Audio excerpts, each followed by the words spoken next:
Welcome to the topic Pharmacology of Autonomic Nervous System Part 1. Synapse. Synapses are common sites of the drug action. In the central nervous system, a synapse is the small gap at the end of the neuron that allows the signal to pass from one neuron to the next. And synapses, they connect the neurons in the brain to the neurons in the rest of the body and from those neurons to the muscles. Few terms: synaptic cleft. Synaptic cleft is a space between the neurons. We can see in this picture here, a space between the neurons is called as the synaptic cleft, and the nerve impulses must cross to reach the next neuron to the synaptic cleft. Then is a presynaptic neuron. In the top here in the picture, it is before the synapse, and it is the portion which generates the original impulse. Then we have down here is the postsynaptic neuron. It is on the other side of the synapse, and it is always waiting to receive the impulse. Then about the neurotransmitters in the autonomic nervous system. The neurotransmitters are the chemicals which is released by presynaptic neurons into the synaptic cleft.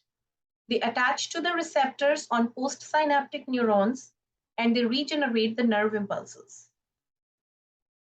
The neurotransmitters in the autonomic nervous systems includes acetylcholine and norepinephrine.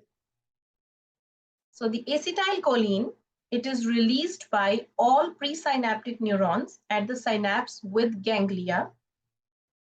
And the number 2, norepinephrine, NE, it is released by the sympathetic or adrenergic nerves at the synapse with organs.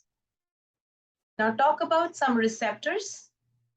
Number 1, cholinergic receptors.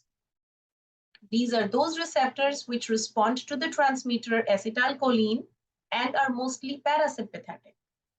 Their function is, in the development process of the central nervous system, cholinergic receptors influence the neuronal cell growth and survival, cell differentiation, and synapse formation.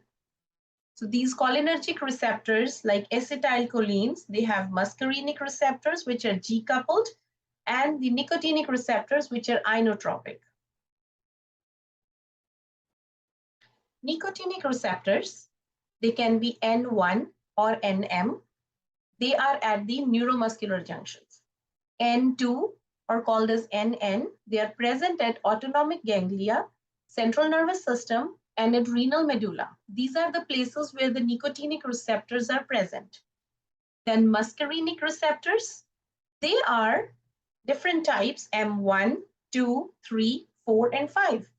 M1 is present on the striatum, cortex, or hippocampus in the brain. M2 is present at the forebrain, thalamus, heart, pupil, spinal cord, and exocrine glands. M3 in the brain, hypothalamus, pupils, exocrine, and peripheral arteries.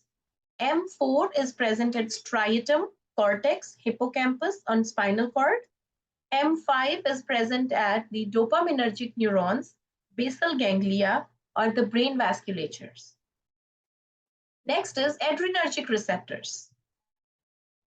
These adrenergic receptors, the most common is the catecholamines, which activates the adrenergic receptors, and they stimulate our organs by the sympathetic nervous system and triggers the fight or flight response.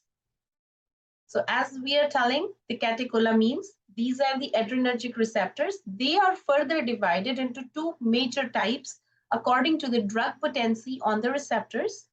Alpha adrenergic receptors, when activated, they generally produce the excitatory responses or stimulatory responses. Beta adrenergic receptors, they are when activated, they are generally producing the inhibitory responses. Adrenergic receptors like alpha 1, it will always cause vasoconstriction. They will increase the peripheral resistance like blood flow. They will increase the blood pressure. They will cause the mydriasis. They will increase the closure of the bladder sphincters. Alpha-2 receptors inhibit the norepinephrine release, they inhibit the acetylcholine release, and they inhibit the insulin release. Beta-1 receptors, they increase the heart rate, they increases the lipolysis, increases the myocardial contractility, and increases the renin. Then beta-2 receptors, they do the vasodilation, decreases the peripheral resistance, does the bronchodilation, increases the glycogenolysis in muscles and liver, and increases the glucagon release, and it relaxes the uterine smooth muscles. Alpha-1, norepinephrine, is always more than epinephrine. In alpha-2, epinephrine is always more than norepinephrine. Beta-1 receptors, epinephrine is equals to norepinephrine. And in beta-2 receptors, epinephrine is way more than the norepinephrine. Thanks for watching the video.